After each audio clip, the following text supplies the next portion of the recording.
JNPA बंदरावर 3000 container अडकले तर निर्यात बंद असल्यामुळे जेएनपीए बंदरावर कंटेनर अडकल्याची माहिती। जेएनपीए बंदरावर मोफत पार्किंगची सुद्धा सुविधा।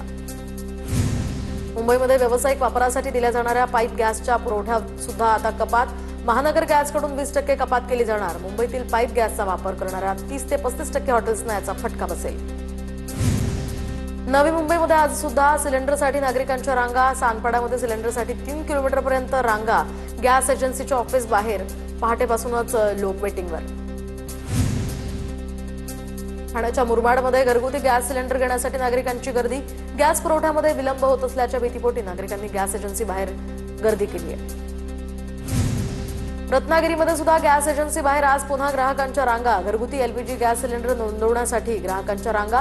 गॅस एजन्सीच्या बाहेर जवळपास 50 ते 60 ग्राहक एलपीजी सिलेंडर मिळवण्यासाठी रांगेत। कांदिवली पश्चिमेकडे कपोल शाळेजवळ घरगुती गॅस सिलेंडरसाठी लांब रांगा। दरम्यान गॅस बुकिंगचा ओटीपी आल्यानंतर सुद्धा ग्राहक रांगेत उभे। कालही कांदिवलीमध्ये अशा प्रकारे गर्दी झाली होती। नागरिकांनी केंद्र सरकारच्या निर्देशांप्रमाणे वागलं पाहिजे। राजकीय पक्ष नागरिकांमध्ये सध्या भीती निर्माण करतायत। नागरिकांनी भीती मनातनं काढून मोदींवर विश्वास ठेवावा। गॅस टंचाईवर मुख्यमंत्री फडणवीसांची प्रतिक्रिया। छत्रपती संभाजीनगर आणि सोलापूरमध्ये काँग्रेस विरोधात भाजपचं आंदोलन। राहुल गांधींनी संसदेच्या प्रवेशद्वारावर बसून चहा प्यायल्याच्या निषेधार्थ हे आंदोलन। राहुल गांधींच्या राजीनाम्याचीही मागणी। नागपुरात गॅस तुटवडा आणि दरवाढीवरून ठाकरेंच्या शिवसेनेचं आंदोलन। नागपुरातील संविधान चौकामध्ये ठाकरेंच्या शिवसेनेचं आंदोलन।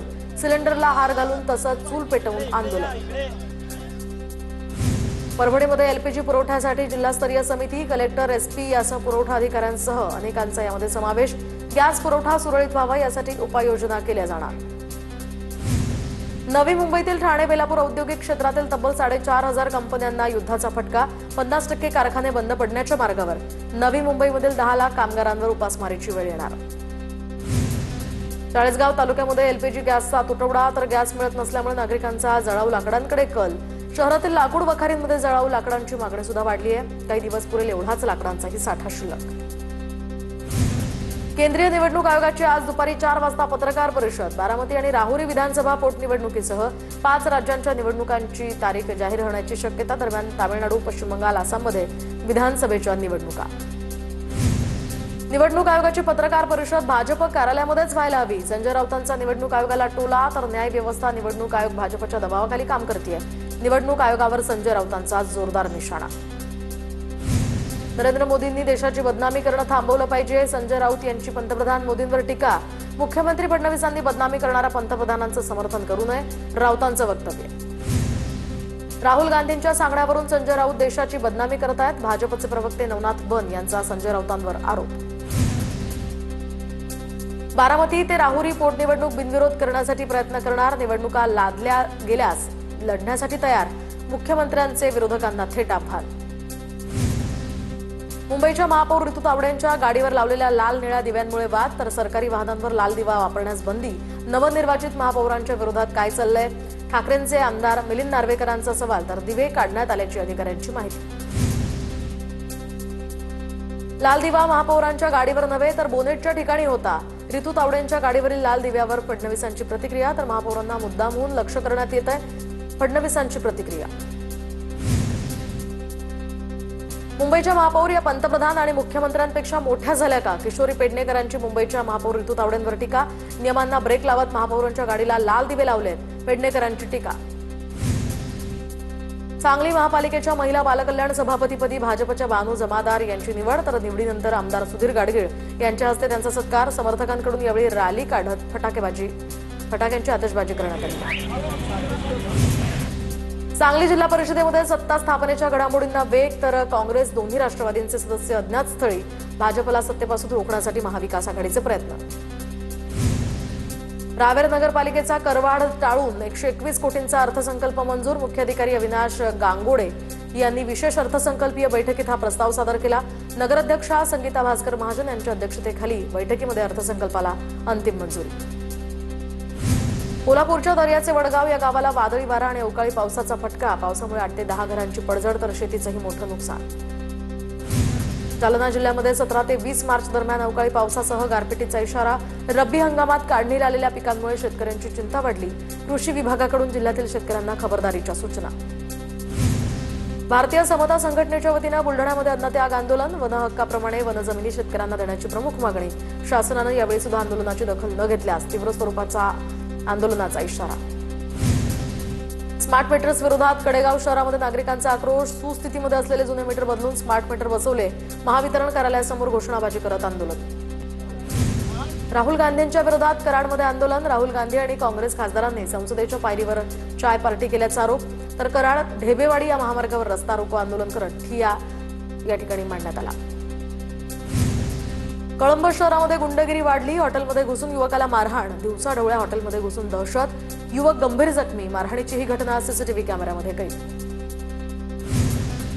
कांचनवाडीमध्ये महापालिकेच्या अतिक्रमणावर धडक कारवाई. डीपी रस्त्यांवरची 101 बांधकामं जमीनदोस्त. पैठण रोडवरील वाहतूक कोंडी कमी करण्याची यामुळे मागणी. भायखळ्यातील वीरमाता जिजाबाई उद्यानात या ठिकाणी पाण्यामध्ये वाघाची डुबकी. तर तापमान वाढत असताना राणीच्या बागेमध्ये वाघाची पाण्यात सैर. तापमान वाढत असताना जय नावाचा हा वाघ पाण्यामध्ये सैर करताना आकर्षण ठरतोय.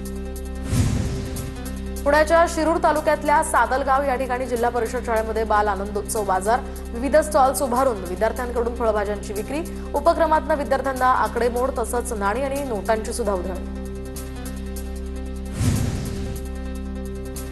अहिल्यानगरच्या बापूसाहेब गायकवाड यांचं यूपीएससीमध्ये यश. प्रतिकूल परिस्थितीवर मात करत देशामध्ये 561वा क्रमांक मिळवला. यशानंतर त्यांची गावातनं भव्य मिरवणूकही काढण्यात आली. सोलापूरच्या करमाळ्यातील पांगरे या ठिकाणी तहसीलदार शिल्पा ठोकडे यांची बैलगाडीतनं मिरवणूक. महाराजस्व या अभियानाच्या निमित्तानं प्रशासकीय सेवा थेट गावकऱ्यांच्या दारी पोहोचवल्यानं नागरिकांकडून त्यांचं जंगी स्वागत. गॅसच्या तुटवड्यावर मात करत जालन्यातल्या पायदळ पालखी या ठिकाणी शेगावात पोहोचली. तर 1500 वारकरी 4 दिवसांचा 105 किलोमीटरचा प्रवास करत शेगावात. गॅस संपल्यानंतर 1500 वारकऱ्यांचा लाकडी इंधनावर स्वयंपाक. राज्यातील पहिली आणि देशातील दुसऱ्या कामाख्या देवी मंदिराची प्राणप्रतिष्ठा होणार. निफाड तालुक्यातल्या धारणगाव खडक या ठिकाणी मंदिर उभारलं जाणार. 21 ते 27 मार्च दरम्यान प्राणप्रतिष्ठा सोहळा. दरम्यान 111 खांबांवर उभारलेलं जाणार हे भव्य मंदिर. अमरावती जिल्ह्यातील पाणी प्रकल्पातील जलसाठ्यामध्ये मोठी घट. अप्पर वर्धा धरणातील जलसाठा 57% मेळघाटमध्ये देखील पाणी टंचाईच्या झळा. मुलखेडमध्ये कृषी विभागाच्या मार्गदर्शनाखाली ड्रोनद्वारे फवारणीचा कार्यक्रमाला शेतकऱ्यांनी उत्स्फूर्त प्रतिसाद दिलाय. आधुनिक यंत्रसामुग्रीचा वापर करून शेती सोपी आणि फायदेशीर करा, कृषी अधिकाऱ्यांनी यावेळी आवाहन केलं. नंदुरबार जिल्ह्यामध्ये कापसाला हमीभावापेक्षा कमी दर मिळत असल्यामुळे शेतकरी चिंतेत. तर सीसीआय खरेदीची मुदत आज संपणार. कापसाला योग्य भाव मिळावा यासाठी शेतकऱ्यांची प्रशासनाकडे मागणी. मोफत 5 ब्रास देश रेतीसाठी या ठिकाणी हिंगोली जिल्ह्यातील घरकुल लाभार्थ्यांकरता रेतीचे 28 घाट आरक्षित. जिल्हाधिकारी राहुल गुप्ता यांची माहिती. घरकुल धारकांनी एजंटला बळी न पडता शासकीय कार्यालयाकडे अर्ज करण्याचंही आवाहन. गोंदियाच्या वडेगाव बंध्या या ठिकाणी जंगली हत्तींचा 4 दिवसांपासून धुमाकूळ. शेतकऱ्यांच्या भाजीपाला, पाईपलाईन आणि मक्याचं अतोनात नुकसान. ड्रोनद्वारे हत्तींच्या कळपावर या ठिकाणी वन विभागाकडून नजर. गेली 17 वर्ष रखडलेल्या मुंबई गोवा महामार्गाच्या कामाला वेग. रत्नागिरी तालुक्यातल्या निवळी इथल्या पुलाच्या कामाला गती मिळाली आहे. पुणे महापालिकेचं मिशन अन्नदान हे भटक्या श्वानांना जेवण देण्यासाठी महापालिकेकडनं 1 कोटींची तरतूद. 5 परिमंडळांअंतर्गत भटक्या श्वानांसाठी फीडिंग पॉइंट निश्चित केले जाणार.